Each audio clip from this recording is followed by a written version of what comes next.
Shorts, লাভ shorts, লাভ shorts.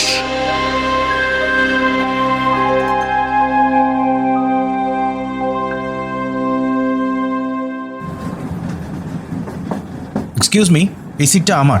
এটা RSS set, এক্ষেত্রে দুজনে শেয়ার করে যাওয়ার নিয়ম।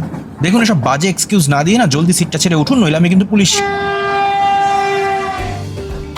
ওদের ঝগড়াকে একটু না হয় পজ দিয়েই বলে দিই এটি একটি রেলের কম্পার্টমেন্ট, রিজার্ভেশন কম্পার্টমেন্ট। হ্যাঁ, মানে শুনেই যেটা ভাবছো প্রায় তেমনটাই, জ্যাবুই মেটের মতোই, কিন্তু মিল ওইটুকুই। আমাদের নায়ক রাহুল একেবারেই পথ ভুল করে অজানার উদ্দেশ্যে এই ট্রেনে চেপে বসেননি। আবার নায়িকা রুমেলাও সময় বিশেষে বেশ বাকপটু হলেও এই মুহূর্তে বেশ গম্ভীর এবং রাশভারী। যাই হোক, পাত্রপাত্রীর পরিচয় তো না হয় সাঙ্গ হলো, কিন্তু এটা তো শুধু নোমেনক্লেচারটুকু বলা হলো। এবার পুরো কেমিস্ট্রিতে ফেরা যাক। আশ্চর্য তো, আপনি ট্রেনে চড়ছেন আর আরএসি মানে জানেন না? ডাকুন ডাকুন, আপনি পুলিশ, টিটি, যাকে ইচ্ছা ডাকার ডাকুন।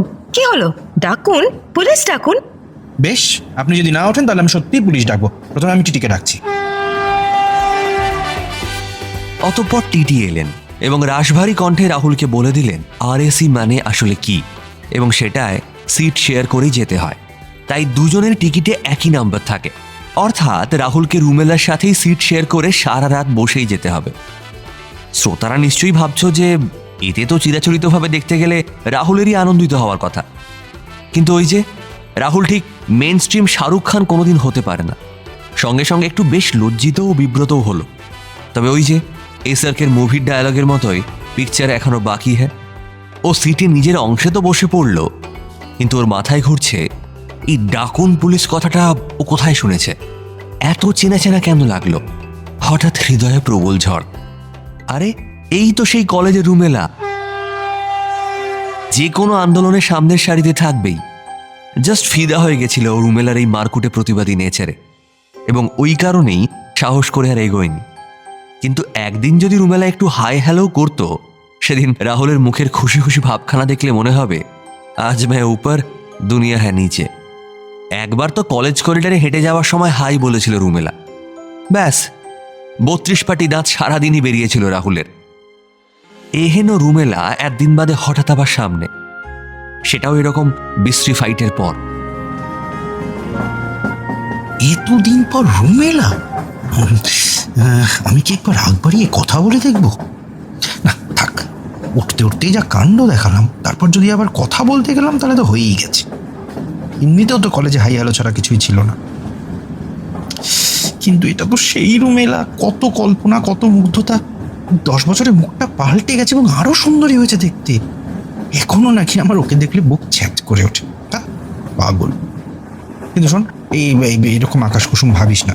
10 বছর পেরিয়ে গেছে, এখন একদম কানে ইয়ারফোন গুঁজে বই পড়তে পড়তে বাড়ি যা। ক্যাবলা।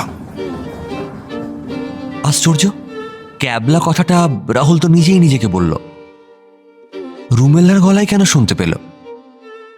মুখ তুলে তাকিয়ে দেখে রুমেলা মুচকি হেসে ওর দিকেই তাকিয়ে আছে। এই মুহূর্তে রাহুলের বুকে যদি ইসিজি লিড লাগানো থাকতো, তাহলে হার্টের বিপ বিপ শব্দে কামরা কেঁপে যেত। এতটা আনন্দিত আর ভালো আর অবাক লাগছে রাহুলের। কোনো রকমে কাঁপা গলায় বলল, কি বলে কিছু বলিনি, বলেছি ক্যাবলা।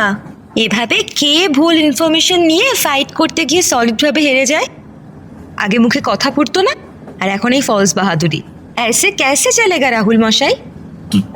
তুই চিনতে পেরেছিস আমায়? হ্যাঁ তো, কিন্তু এত ঘাবড়াচ্ছিস কেন? ক্রাশ অনেকদিন পর এইভাবে সামনে উদয় হলে এত ঘাবড়ে যাবি? এবার রাহুলের কান গরম হয়ে যাচ্ছে লজ্জায়।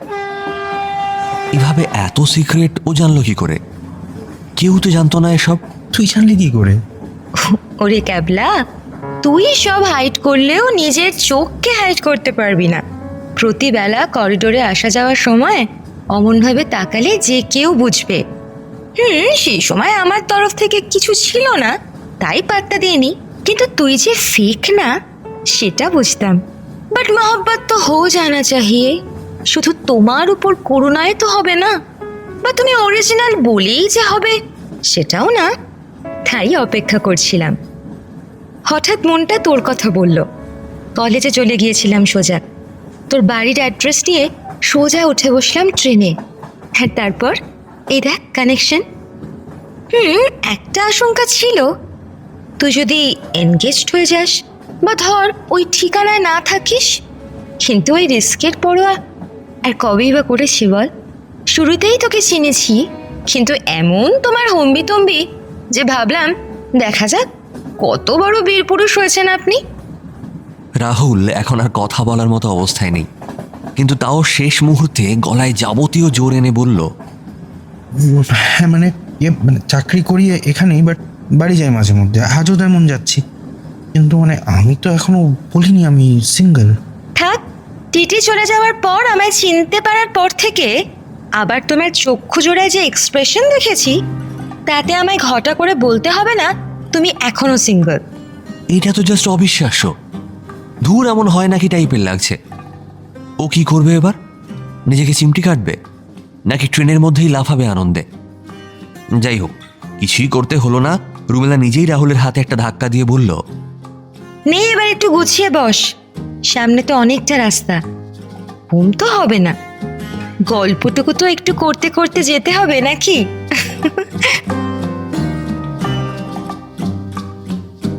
এই গল্পটা বাস্তবে কোনোদিন ঘটেছিল কিনা কে জানে, কিন্তু এইরকম একটা ঘটনা আমাদের জীবনে ঘটুক, এটা আমরা সবাই চাই। আমাদের সবার জীবনেই হয়তো একটা করে রাহুল রুমেলার গল্প লুকিয়ে, যেটা সত্যি হতে পারত। ট্রেন থেকে ঝুলনের চাঁদ দেখা যাচ্ছে। ট্রেনটা ঝমঝম করে একটা নদীর ব্রিজের ওপর দিয়ে যাচ্ছে। কোচের মধ্যেও শুধু নাইট ল্যাম্পের নীল আলো। সবাই ঘুমোচ্ছে। জানালা দিয়ে ওরা দেখল ঘন কালো আশপাশের মধ্যেই চাঁদের আলোয় রূপলি একটা নদী পার হচ্ছে। ওরা ওদের 10 বছর জমে থাকা গল্প শুরু করলো মৃদু স্বরে।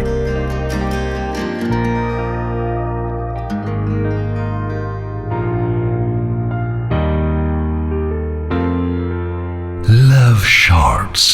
Love Shorts. On Love Junction. Every Friday at 9 p.m. Only on 107 FM Rainbow.